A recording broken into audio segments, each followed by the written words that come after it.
سأذكر مثالا يتعلق بمشايخ السلفية. كيف مشايخ السلفية يربون أتباعهم؟ يربونهم على إلغاء العقل. كيف ذلك؟ المشايخ يلقون دروسا، الطالب إما أنه لا يستشكل وإما أنه يستشكل. الذي لا يستشكل يستورد ويصدر، ما عنده أي إشكالات، يأخذ من المشايخ ثم إذا بلغ مرحلة التدريس ينقل لهم. ينبغي للمعلم أن يوصي طلابه بالاستشكال، حاولوا أن تفهموا. أحيانا الكلام لا يكون واضحا، أحيانا هذا الكلام في ظاهره تعارض، هكذا تنمون عقولكم. هذا ليس عند السلفيين، يبقى هكذا بلا عقل. المستشكل يريد أن يفهم، عنده عقل، كيف يتصرفون معه؟ غالبا يأتون بجواب غير مقنع مع نوع من التخدير، يعني يقولون له مثلا اطمئن نحن على حق. الطالب لم يقتنع تماما ولكنه يحسن الظن بالمشايخ، بهذه الطريقة يلغي عقله.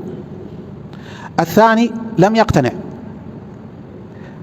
يكرر السؤال. مثل هذا ماذا سيكون حاله؟ إما أن ينصرف وإما أن يصرفوه، هم أنفسهم سيبعدوه، سيعتبرون هذه علامات تمرد وسيؤثر على غيره. سيتلخص بذلك أن الأتباع بلا عقول، إما بلا عقول ابتداء أو لهم عقول ألغيت عقولهم. لا أقصد مجانين، لكن لا يفكرون. حينما يأتي طالب علم يريد يحاور الأتباع سيجد أنهم لا يحاورون بالحجة، يتعصبون جدا في حوارهم من باب الدفاع عما نشأوا عليه. ومن علامات إلغاء العقول لما الشيخ يختلف مع شيخهم في مسألة علمية، تجد الأتباع يدافعون عن شيخهم بقوة وكأنه معصوم، ويهاجمون ذاك الشيخ ويصفونه بصفات لا تجتمع في شخص واحد. يقولون صاحب هوى، يقولون عميل، سيأتون بصفات كثيرة، ويتوهمون أن هذا الوصف مبني على الحجة.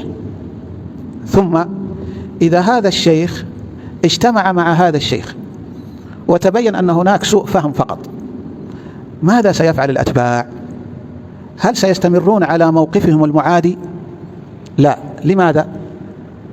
إن كان الموقف مبنيا على الحجة فسيستمرون، ولكن الموقف ليس مبنيا على الحجة. هذه نتيجة إلغاء العقول.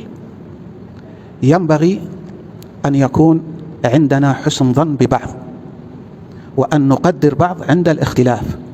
وينبغي للمشايخ عندما يظهر أي علامات على وجود اختلاف وتفرق أن يتدخلوا لحسم الخلاف.